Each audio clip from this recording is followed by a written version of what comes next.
अगर आपकी गाड़ी पेट्रोल से चलती है, अगर आपने हाल के महीनों में महसूस किया है कि पहले जितना माइलेज नहीं मिल रहा या आपको लग रहा है कि इंजन की परफॉर्मेंस में बदलाव आया है, तो ये खबर आपके लिए बेहद महत्वपूर्ण है, क्योंकि अब सवाल सिर्फ E20 पेट्रोल का नहीं है, बल्कि सरकार की अगली योजना E25 इथेनॉल ब्लेंडेड पेट्रोल पर भी खड़े होने लगे हैं। पिछले कुछ समय से सोशल मीडिया से लेकर संसद तक इथेनॉल मिश्रित पेट्रोल को लेकर बहस तेज है। अब खबर है कि लगातार बढ़ते विरोध और तकनीकी चिंताओं को देखते हुए केंद्र सरकार E25 लागू करने की रफ्तार धीमी कर सकती है या इस पर दोबारा विचार कर सकती है। लेकिन आखिर ऐसा क्या हुआ कि जिस इथेनॉल ब्लेंडिंग को भारत की ऊर्जा सुरक्षा का भविष्य बताया जा रहा था, उसी को लेकर अब सवाल उठने लगे हैं। क्या वाकई E20 से माइलेज कम हो रहा है?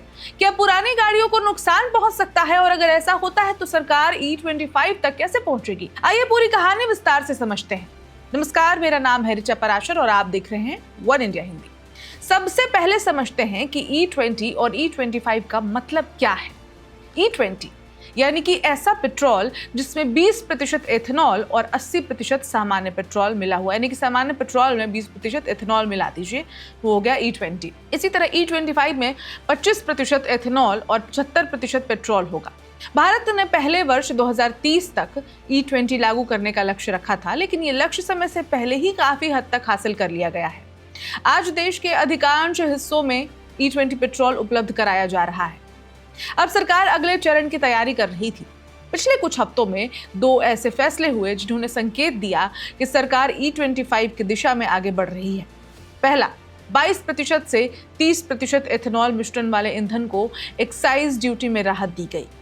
दूसरा, ब्यूरो ऑफ इंडियन स्टैंडर्ड्स यानी कि BIS ने इस श्रेणी के ईंधन को लेकर तकनीकी मानक भी अधिसूचित कर दिए। इन दोनों फैसलों को देखकर माना जाने लगा कि अगला कदम E25 हो सकता है। लेकिन इसी बीच देश भर से लगातार शिकायतें सामने आने लगी। कई वाहन मालिकों ने दावा किया कि E20 इस्तेमाल करने के बाद उनकी गाड़ी पहले जितना माइलेज नहीं दे रही है। कुछ लोगों ने इंजन की आवाज बदलने, पिकअप कम होने और फ्यूल एफिशिएंसी घटने की शिकायत भी दर्ज की। इसके बाद खासतौर पर पुरानी कारों और मोटरसाइकिलों के मालिक ने चिंता जताई कि इथेनॉल मिश्रित पेट्रोल उनके इंजन और फ्यूल सिस्टम के लिए नुकसानदायक साबित हो सकता है। यही वजह है कि अब सरकार ने भी इस मुद्दे को गंभीरता से लेना शुरू कर दिया है। हाल ही में एक उच्च स्तरीय बैठक में वाहन निर्माता कंपनियों और ऑटो पार्ट्स उद्योग के प्रतिनिधियों के साथ इन शिकायतों पर चर्चा हुई।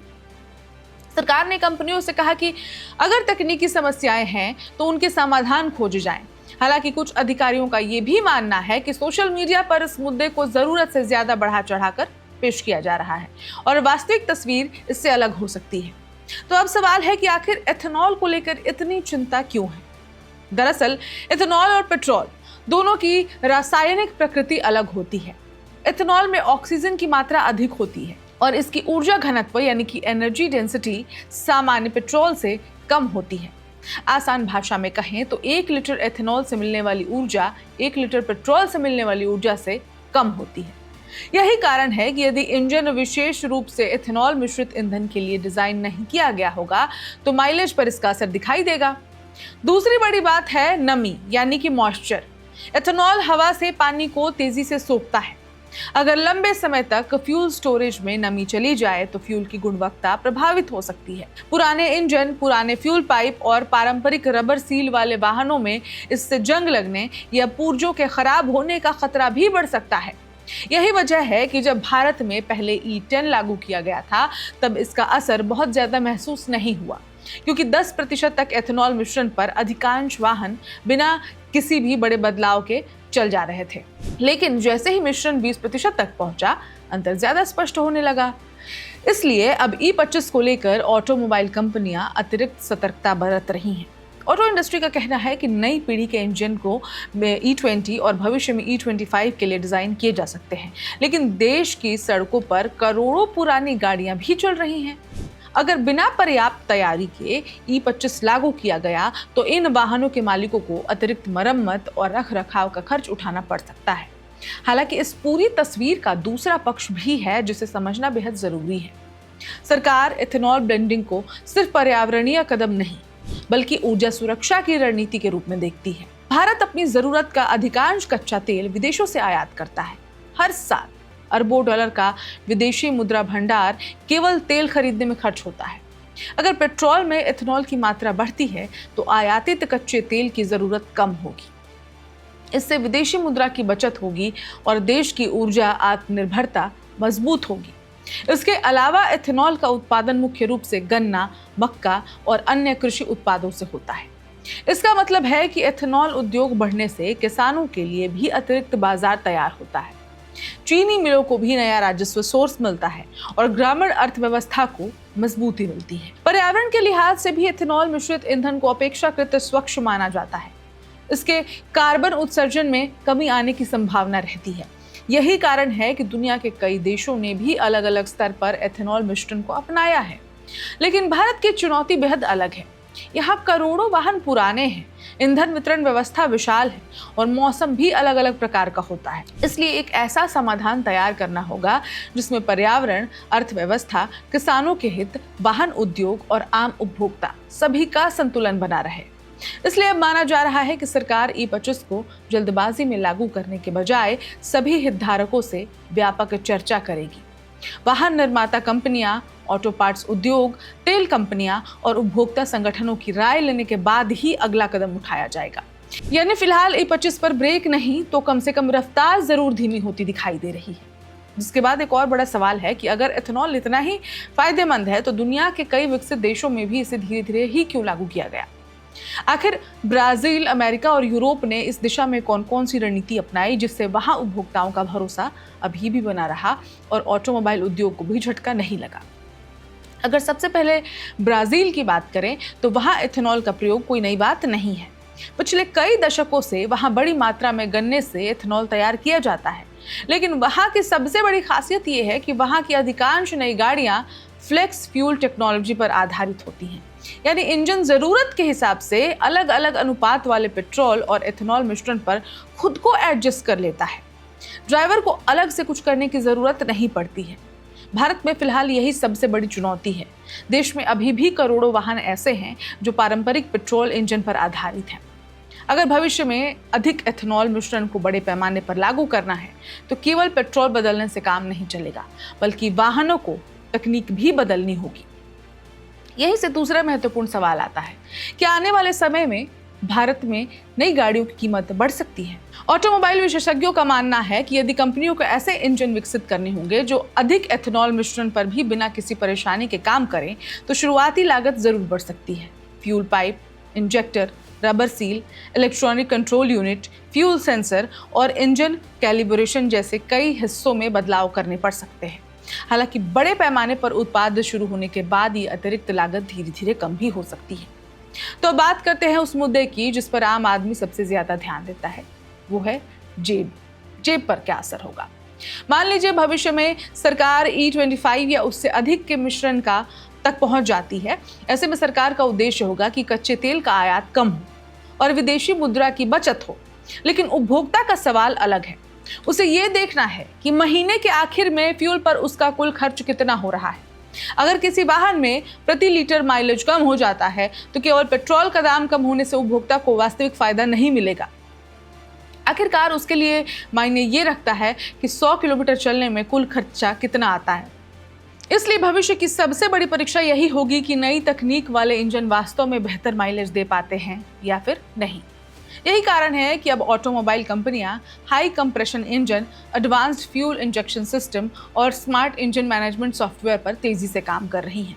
इनका उद्देश्य यही है कि अधिक इथेनॉल मिश्रण के बावजूद परफॉर्मेंस और माइलेज दोनों सुरक्षित बने रहें। तो अब बात करते हैं किसानों की। सरकार लगातार ये तर्क देती रही है कि इथेनॉल मिशन केवल पेट्रोल का विकल्प नहीं बल्कि किसानों की आय बढ़ाने का भी माध्यम है।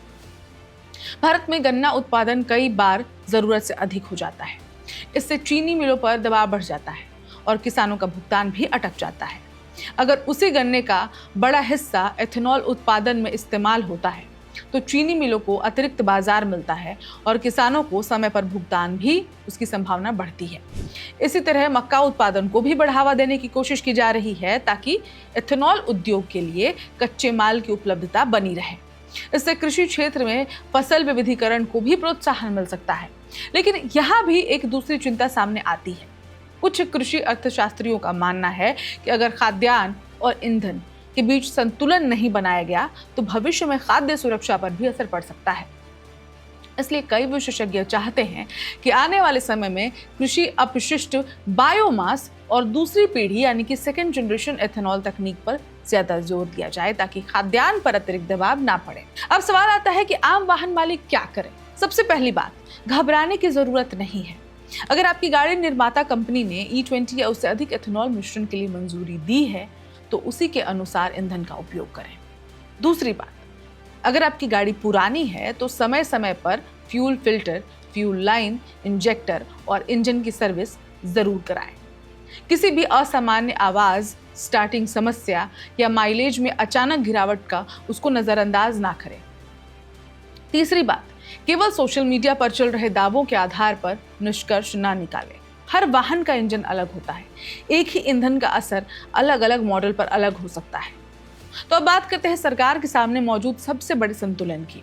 एक तरफ ऊर्जा आत्मनिर्भरता का लक्ष्य है, दूसरी तरफ ऑटोमोबाइल उद्योग की तकनीकी तैयारी, तीसरी तरफ करोड़ों उपभोक्ताओं की चिंता, चौथी तरफ किसानों की आय और पांचवी तरफ पर्यावरणीय लक्ष्य। यानी कि पांचों ओर से सरकार के लिए बैलेंस करना एक बहुत बड़ी चुनौती है और इन सभी को साथ लेकर चलना आसान नहीं है। यही वजह है कि विशेषज्ञ लगातार सुझाव दे रहे हैं कि भविष्य में किसी भी बड़े बदलाव से पहले व्यापक परीक्षण किए जाएं। अलग अलग जलवायु क्षेत्रों, अलग अलग वाहन श्रेणियों और अलग अलग इंजन तकनीकों पर लंबे समय तक अध्ययन किया जाए, तभी किसी नए मिश्रण को राष्ट्रीय स्तर पर लागू करना व्यवहारिक होगा। एक और महत्वपूर्ण पहलू है जन जागरूकता। आज भी बहुत से लोगों को ये नहीं पता है कि उनकी गाड़ी किस स्तर तक एथेनॉल मिश्रण वाला पेट्रोल इस्तेमाल कर सकती है। कई लोग वाहन निर्माता की गाइडलाइन पढ़ते ही नहीं है। भविष्य में अगर नई ईंधन नीति लागू होती है तो सरकार और कंपनियां दोनों की जिम्मेदारी होगी कि उपभोक्ताओं को स्पष्ट जानकारी दी जाए। इसी तरह पेट्रोल पंपों पर भी स्पष्ट लेबलिंग की उसकी जरूरत होगी ताकि उपभोक्ता जान सकें कि वो किस श्रेणी का ईंधन खरीद रहा है। अब नजर डालते हैं भविष्य पर। भविष्य में क्या स्थिति रहने वाली है। दुनिया धीरे धीरे इलेक्ट्रिक वाहन, ग्रीन हाइड्रोजन, बायोफ्यूल और सिंथेटिक फ्यूल जैसी कई तकनीकों की ओर बढ़ रही है। ऐसे में एथेनॉल अकेला समाधान नहीं है, बल्कि ऊर्जा परिवर्तन की एक बड़ी श्रृंखला का हिस्सा है। भारत भी एक साथ कई दिशाओं में काम कर रहा है। एक तरफ इलेक्ट्रिक मोबिलिटी को बढ़ावा दिया जा रहा है तो दूसरी तरफ एथेनॉल मिशन को आगे बढ़ाया जा रहा है और साथ ही हरित हाइड्रोजन यानी कि ग्रीन हाइड्रोजन मिशन पर भी निवेश किया जा रहा है। इसका मतलब साफ है कि आने वाले दशक में भारत का ईंधन बाजार पहले से कहीं ज्यादा विविध होगा। लेकिन फिलहाल सबसे अहम बात यही है कि किसी भी नीति की सफलता केवल उसके उद्देश्य से तय नहीं होती, बल्कि इस बात से तय होती है कि उसका असर आम नागरिक पर कैसा पड़ता है। अगर नई तकनीक उपभोक्ता को बेहतर प्रदर्शन, कम प्रदूषण और उचित खर्च देती है तो लोग उसे स्वीकार कर लेंगे। लेकिन अगर उन्हें लगेगा कि उनकी जेब पर अतिरिक्त बोझ पड़ रहा है या वाहन की विश्वसनीयता प्रभावित हो रही है तो विरोध भी उतनी तेजी से आगे बढ़ेगा।